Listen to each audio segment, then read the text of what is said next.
Bon nombre de personnes foulent le sentier de la vie, le regard tourné vers leur erreur, leurs fautes et leurs désappointements, le cœur abreuvé de tristesse et de découragement. Il y a bien des années, une personne pieuse qui se trouvait dans une grande angoisse m'écrivit pour me demander quelques paroles d'encouragement. La nuit qui suivit la réception de sa lettre, je rêvais que je parcourais les sentiers d'un jardin en compagnie de celui qui paraissait en être le propriétaire. Chemin faisant, je cueillais des fleurs et jouissais beaucoup de leur parfum. Quand la personne en question, qui était à mes côtés, appela mon attention sur de vilains églantiers qui l'empêchaient d'avancer. Et elle se désolait. Au lieu de suivre le sentier avec le guide, elle s'égarait parmi les églantiers et les ronces. Quel malheur, s'écriait-elle, que ce magnifique jardin soit abîmé par des épines. Le guide lui dit, ne vous occupez donc pas des épines qui ne feront que vous blesser. Cueillez les roses, les lys et les œillets. Votre vie chrétienne ne vous a-t-elle pas laissé des souvenirs lumineux? Au cours de certaines périodes précieuses, votre cœur n'a-t-il pas tressailli de joie sous l'influence du Saint-Esprit?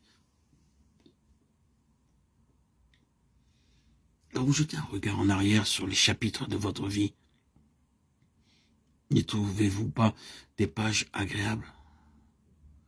Les promesses de Dieu, telles des fleurs embaumées, ne croissent-elles pas tout le long de votre sentier?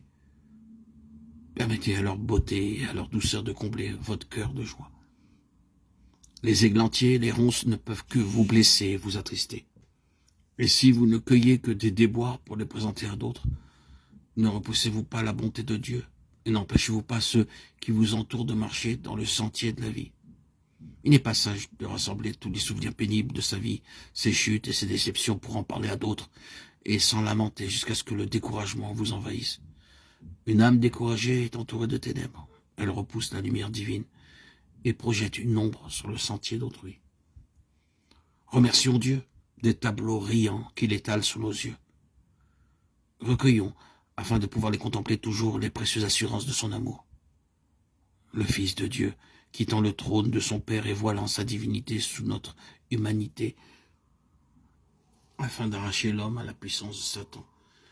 Son triomphe en notre faveur triomphe, qui nous ouvre le ciel et nous révèle le lieu où la divinité manifeste sa gloire. L'humanité déchue, retirée de l'abîme dans lequel le péché l'avait plongée, et réintégrée dans la communion du Dieu infini.